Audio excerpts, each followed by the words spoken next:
টকু নামের গ্রামে একটা রাক্ষস ছিল। সেই রাক্ষসটা রাত্রে যাকে পেত তাকেই ধরে খেত। কয় গো গিন্নি, তোমার তো দেরি হচ্ছে কেন? তাড়াতাড়ি ব্যাগটা দাও। তাড়াতাড়ি ব্যাগটা না দিলে বাজার করতে করতে আবার সন্ধে হয়ে যাবে। আবার সন্ধে হয়ে গেলে কিন্তু বটগাছতলা একটা কি বলে রয়েছে, যেটা নাকি সন্ধে হলে সবারই ঘাড় মটকে দেয়। কই গো, ফটাফট ব্যাগটা দাও, আমার দেরি হয়ে যাচ্ছে তো। তারপর আকাশ তার বইয়ের কাছ থেকে ব্যাগটা নিয়ে তাড়াতাড়ি করে সে বাজারের দিকে রওনা দিল, কিন্তু সে তো জানতো না বাজার ফেরার পথে তার সাথে কি ঘটতে চলেছে।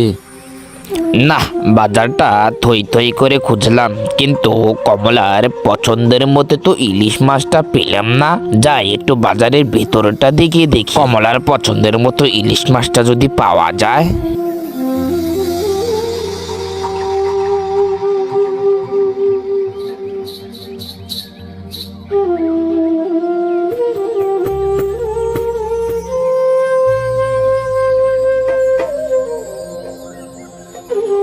আচ্ছা চাচা, ইলিশ মাছ কত করে দিয়েছো গো?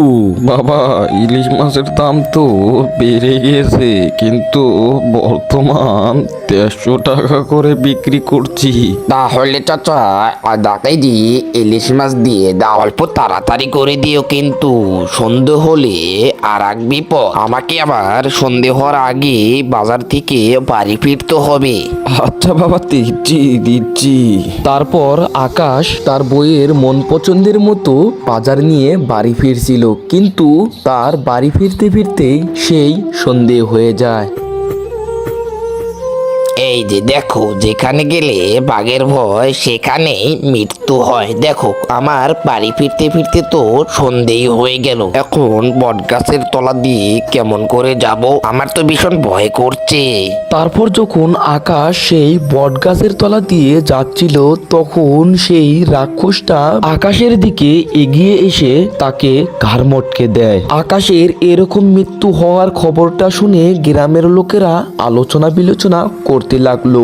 আর তখন এই গ্রামের লোকেরা একটা সিদ্ধান্ত নিল যে এই গ্রামে আর থাকা যাবে না। তারপর গ্রামের যত ধনী গরিব লোক ছিল তারা এই গ্রাম ছেড়ে চলে যায়।